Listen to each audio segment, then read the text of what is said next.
இன்றைய தினம் பரிகார ஸ்தலங்கள் பகுதியிலே நேற்றைய நிகழ்ச்சியின் தொடர்ச்சியாக பரணி நட்சத்திரக்காரர்கள் வழிபட வேண்டிய தலங்களை பற்றிய சில விவரங்களை இன்று சொல்லவிருக்கிறேன். நேற்றைய தினம் திருவாலங்காடு தலத்தை பற்றி சொல்லிக் கொண்டிருந்தேன். அந்த தலத்திலே மற்றும் ஒரு சிறப்பு என்னவென்றால், அத்தலத்திற்கு பல சிறப்புகள் இருக்கின்றன.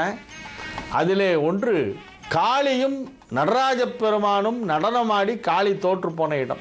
ஆகவே அந்த காளி அத்தலத்திற்கு சிவன், அம்பாள், நடராஜ பெருமான் ஆகியோரை வழிபட்டு விட்டு அந்த காளியையும் வழிபட வேண்டும். அந்த காளியை வழிபட்டால் கேட்ட வரங்களை எல்லாம் அருள்கின்ற ஒரு வரமருளும் காளியாக அங்கே விளங்குகின்றாள். அத்தலத்திலே மாந்தீஸ்வரர் சன்னதி என்று ஒரு சன்னதி இருக்கிறது. ஜாதகத்தில் மாந்தி அப்படின்னு ஒன்று போடுவாங்க. நவ கிரகங்கள்லாம் கட்டத்தில் இருக்கும். 12 கட்டத்தில் 9 கிரகங்கள் இருக்கும். மொத்தம் கிரகங்கள் 9. நவ கிரகம் 12 கட்டத்துக்குள்ள 9 கிரகமும் இருக்கும். எல்லாருக்கும் 12 கட்டம் இருக்கும், எல்லாருக்கும் 9 கிரகமும் இருக்கும். அதில் 10வதாக மாந்தின்னு ஒன்று போட்டிருப்பாங்க. சில பேர் தான் அதை குறிப்பிடுவார்கள், சில பேர் அதை குறிப்பிடும் வழக்கம் இல்லை. அந்த மாந்திங்கிறது என்னன்னாக்க சனியின் குழந்தை. அதற்கு குளிகன் என்று இன்னொரு பெயர். சில பேர் இங்கிலீஷில் ஜாதகம் கணிக்கும்போது பார்த்தா GUL அப்படின்னு போட்டிருப்பாங்க, குல் அப்படின்னு. அதுதான் அந்த மாந்தி. இந்த மாந்தி என்பது நவகிரகங்களை சேர்ந்தது அல்ல. அது ஒரு உபகிரகம், துணை கிரகம், சப் பிளானட். அந்த குளிகன் எந்த இடத்துல இருக்கிறதோ அந்த கிரகம் கொடுக்க வேண்டிய பலனையெல்லாம் இது தட்டி விட்டுரும். எந்த கிரகத்தோடு சேர்ந்தாலும், எந்த கிரகத்தை பார்த்தாலும் அந்த கிரகம் கொடுக்கக்கூடிய பலன்களை எல்லாம் இந்த மாந்தி கடைசி நிமிஷத்திலே கிடைக்க விடாமல் செய்துவிடும். அப்படி ஒரு சக்தி மாந்திக்கு உண்டு. அந்த மாந்தி சிவபுரானை வழிபட்ட தலம் இந்த திருவாலங்காடு. அங்கே மாந்தீஸ்வரர் என்று ஒரு சன்னதி இருக்கிறது. மாந்திக்கு தனியாக கோவில் கிடையாது, வழிபாடு கிடையாது, மந்திரம் கிடையாது, அதுக்கு காயத்ரி மந்திரம் கிடையாது, எதுவும் கிடையாது. மற்ற நவகிரகங்களுக்கெல்லாம் வழிபாடு இருப்பது போல் மாந்திக்கு வழிபாடு கிடையாது. அந்த மாந்தி சிவனை வழிபட்ட தலம் திருவாலங்காடு. அதுதான் பரணி நட்சத்திரக்காரர்களுக்கு உரிய தலமாகவும் வருகிறது. இந்த மாந்தி என்ன பண்ணுன்னா, நல்ல விஷயங்கள்லாம் நடந்துகிட்டே இருக்கும்போது கடைசி நிமிஷத்தில் அது ஸ்டாப் ஆகிடும். சில பேருக்கு அது பார்த்தா அந்த மாந்தியோட எந்த தசை நடக்குதோ அந்த தசை நடத்த கிரகம் சேர்ந்துருக்கும். இப்போ ஒருத்தருக்கு சுக்கர தசை அப்படின்னா சுக்கரனோட மாந்தி சேர்ந்தா சுக்கரன் கொடுக்குற பலனை எல்லாம் மாந்தி கட் பண்ணிடும். புதன் தசை நடக்குது, புதனோட மாந்தி சேர்ந்துருக்குன்னா புதன் கொடுக்குற நல்ல பலனை எல்லாம் கடைசி நிமிஷத்தில் அது கட் பண்ணிடும். 11th ஹவரில் எல்லாமே அப்படியே டோட்டலாக சேஞ்ச் ஆகிடும். நடக்கிற மாதிரியே இருக்கும், நடந்து முடிஞ்சிட போகிறதுன்னு நினச்சிட்டு இருப்பாங்க. சில பேர் அப்படி தான் சில டிரான்சாக்ஷன்லாம் பண்ணிகிட்டு இருப்பாங்க. எல்லாம் சக்ஸஸ் ஆச்சுன்னா அவ்வளோதான், எனக்கு இவ்வளோ வரும், இவ்வளோ லட்சம் வரும், அவ்வளோ கோடி வரும்னு சொல்லிட்டு இருப்பாங்க. கடைசியில் கிட்டமிட்ட போகும்போது லாஸ்ட் மினிட்ல பார்த்தா ஒன்றுமே நடக்காமல் போய்டும். இந்த மாதிரியான டிசப்பாயின்மெண்ட்ஸ் எல்லாத்தையும் ஏற்படுத்தக்கூடியது அந்த மாந்தி. இந்த மாந்தியை கண்ட்ரோல் பண்ணுறதுங்கிறது ரொம்ப கஷ்டமான விஷயம் ஜோதிடத்திலே. கேரளாவில் மாந்தி போட்டு தான் ஜாதகம் கணிப்பாங்க.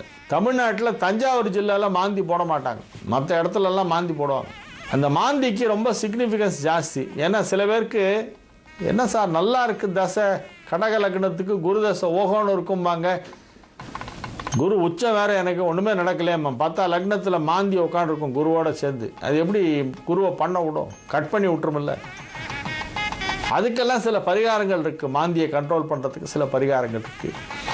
ஆகவே இந்த மாந்தியினால் பாதிக்கப்பட்டவர்கள் எல்லோருமே இந்த திருவாலங்காடு சென்று வர வேண்டும். பரணி நட்சத்திரக்காரர்கள் அவசியம் செல்ல வேண்டும். யாருக்கு மாந்தியினால் தோஷம் ஏற்பட்டு இருக்கிறதோ அவர்களும் திருவாலங்காடு சென்று வர வேண்டும். பரணி நட்சத்திரக்காரர்களுக்கு இதை தவிர மற்ற எங்கெல்லாம் காளி சன்னதி இருக்கோ அந்த கோயில்களுக்கெல்லாம் போயிட்டு வர்றது ரொம்ப நல்லது. திருநெல்லிக்கா அப்படின்னு ஒரு தலம் இருக்கு, திருவாரூர் அருகிலே இருக்கிறது. திருவாரூரை சுற்றி கிட்டத்தட்ட 20-25 ஸ்தலங்கள் இருக்கின்றன. எல்லாமே ரொம்ப விசேஷமான ஸ்தலங்கள் அந்த பகுதியில். அதில் ஒன்று திருநெல்லிக்கா. திருக்கொள்ளிக்காடுன்னு ஒன்று இருக்குது, அது வேற. அது சனிக்கு ரொம்ப விசேஷமான ஸ்தலம். அக்னி வழிபட்டதால் கொள்ளிக்கா அப்படின்னு அதுக்கு பெயர். நெல்லிக்காய் வேற, கொள்ளிக்காய் வேற, ரெண்டுமே அங்கே தான் இருக்குது, திருவாரூர் கிட்ட தான் இருக்குது. திருவாரூர்லேருந்து திருத்துறைப்பூண்டி போகிற வழியில் ஒரு 9 ஸ்தலங்கள், பாடல் பெற்ற ஸ்தலங்கள்லாம் இருக்கின்றன. கீவளூர்லாம் அங்கே தான் வரும். கீழ்வேலூர் முத்துசாமி தீட்சிதர் அக்ஷயலிங்க பாடி கதவு திறந்தது, அந்த தலமெல்லாம் அந்த திருவாரூர் சைடில் தான் இருக்குது. அந்த மாதிரி அற்புதமான ஸ்தலங்கள்லாம் அந்த பகுதியில் இருக்கின்றன. அதிலே திருநெல்லிக்காய் என்ற தலம் ஏன் சிறப்பு வாய்ந்தது? பரணி நட்சத்திரத்திற்கு எதற்காக அந்த திருநெல்லிக்காய் போனோம்னா நெல்லி மரம் அங்கே தலவிருட்சமாக இருக்கிறது. பரணி நட்சத்திரத்திற்கு உரிய மரம் நெல்லி. வீட்டில் நெல்லி மரம் இருந்தால் ரொம்ப நல்லது. இந்த பெரிய நெல்லிக்காய் இருக்குல்ல, அரைநெல்லிக்காய்னு ஊறுகாய் போடுவோமே, அதுக்கு பேர் தான் அரைநெல்லிக்காய். அது முழு நெல்லிக்காயாக இருக்கும். அரை பெரிய அரை போடணும், அறம். அந்த அரைநெல்லிக்காய் மரம் தான் பரணி நட்சத்திரத்திற்கு உரிய மரம். அந்த மரம் எந்தெந்த கோவில்களிலே தலவிருட்சமாக இருக்கிறதோ அந்த கோவில்களுக்கெல்லாம் பரணி நட்சத்திரக்காரர்கள் சென்று வழிபட வேண்டும். இதை பற்றி இன்னும் சில தகவல்களை நாளைய நிகழ்ச்சியிலே நான் உங்களுடன் பகிர்ந்து கொள்கிறேன். இன்றைய நிகழ்ச்சியை இத்துடன் நிறைவு செய்து கொண்டு உங்களிடமிருந்து தற்காலிகமாக விடைபெற்றுக் கொள்வது உங்கள் வழிகாட்டி ஜோதிடர் ஹரிகேசநல்லூர் வெங்கட்ராமன். வணக்கம்.